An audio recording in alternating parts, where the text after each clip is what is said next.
You think your family is messy? Wait until you hear about Arthur. He sat in Judge Sterling's courtroom wearing a $5,000 suit, looking like he was at a boring board meeting. On his left, his two sons, crying their eyes out. On his right, his two daughters-in-law, looking absolutely terrified. Why? Because Judge Sterling was holding two DNA envelopes that were about to destroy this entire family tree. He didn't just cross the line, he erased it. Let me tell you how we got here. David thought his wife was cheating. He came home early one day, Sarah was in the shower, her purse was on the bed, and sticking out of it was a little blue box. Tiffany & Co. David's heart dropped. He opened it. Inside was a diamond bracelet. Delicate, expensive, beautiful. He never bought it. His hands started shaking. He sat on the bed holding this bracelet, trying to figure out who gave it to his wife. A coworker, her boss, some random guy she met at the gym. When Sarah came out of the bathroom, she froze. Her face went white. "Where did you get this?" David asked. She didn't answer. She just stared at him. "Sarah, where did you get this bracelet?"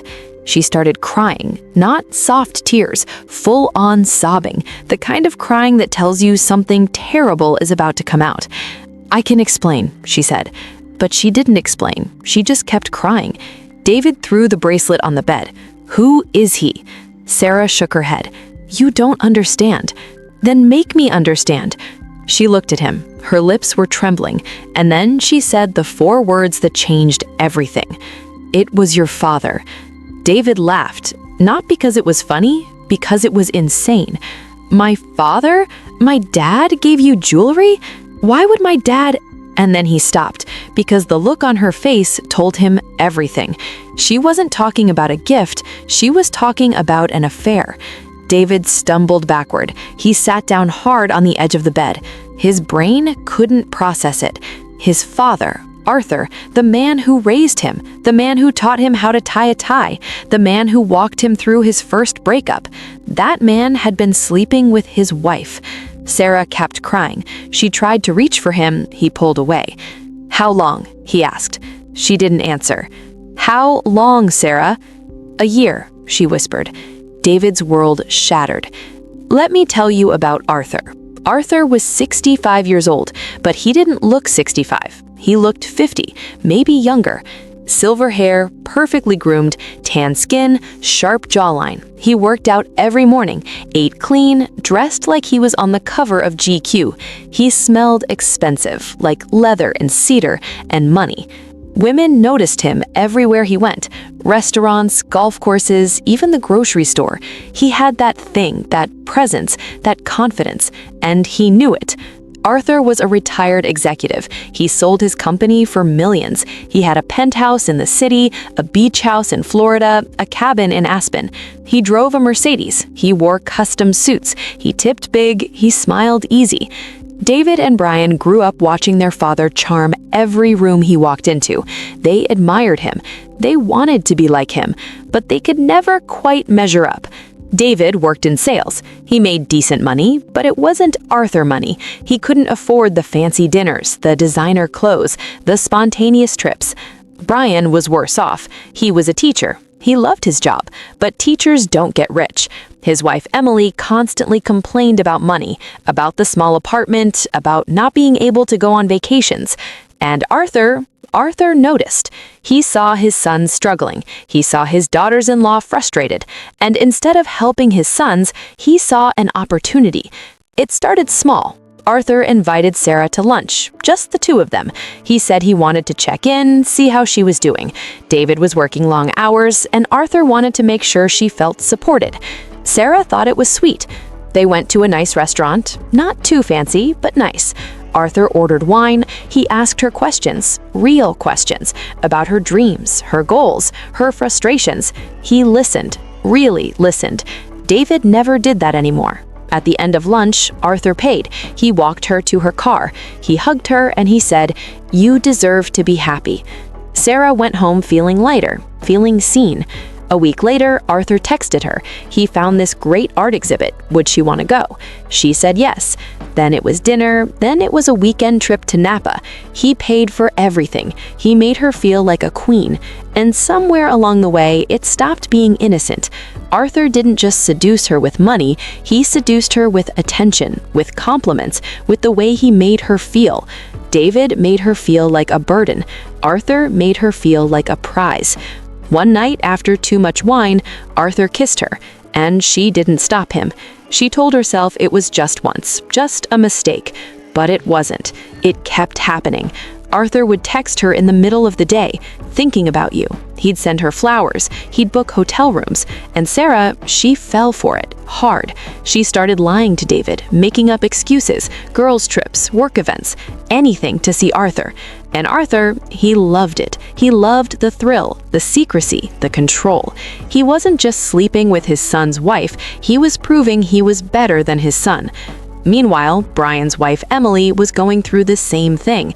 She met Arthur at a family dinner. She complained about money, about how tight things were, about how she felt stuck. Arthur listened. He nodded. He understood. A few days later, he called her. He had an extra ticket to a charity gala. Would she want to go? Brian was working late, so she said yes. Arthur showed up in a tuxedo. He looked like James Bond. Emily felt like Cinderella. At the gala, he introduced her as his date, not his daughter-in-law, his date. Emily felt special, important, beautiful, and just like Sarah, she fell for it. Arthur used the same playbook: expensive dinners, thoughtful gifts, late-night texts. He made her feel alive. David made her feel broke. And just like that, Arthur had both daughters-in-law wrapped around his finger. David found out first. The bracelet, the tears, the confession. He confronted his father.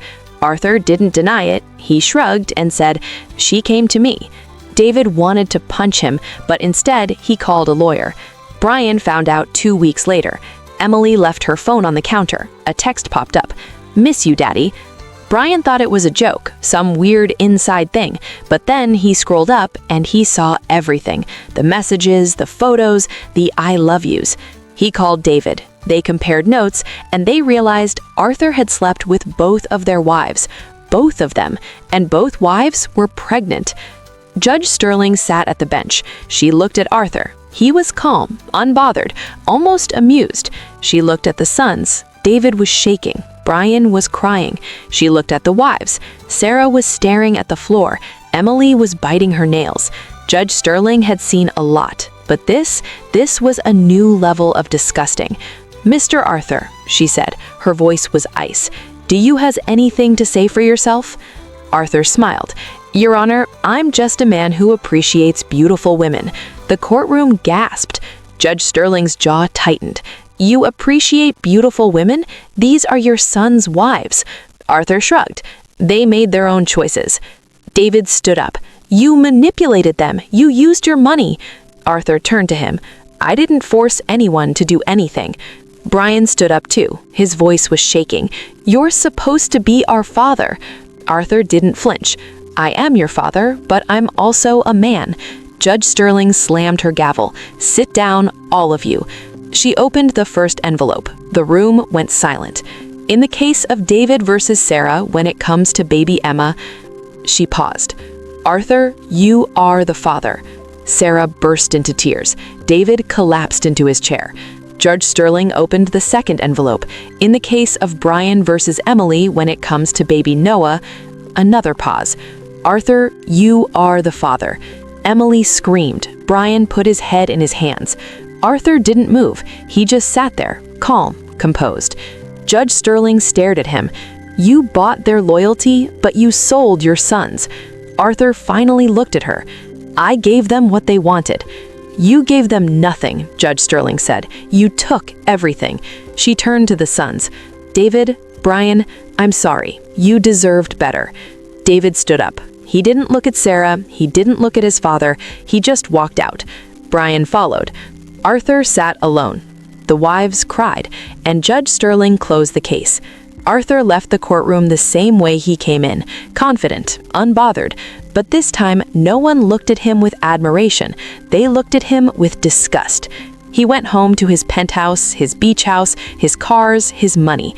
But his sons were gone. His grandkids would grow up without him. His family was destroyed. And for the first time in his life, Arthur realized something.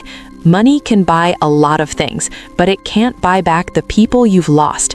He sat alone in his expensive suit, in his expensive apartment, with his expensive cologne, and he had nothing.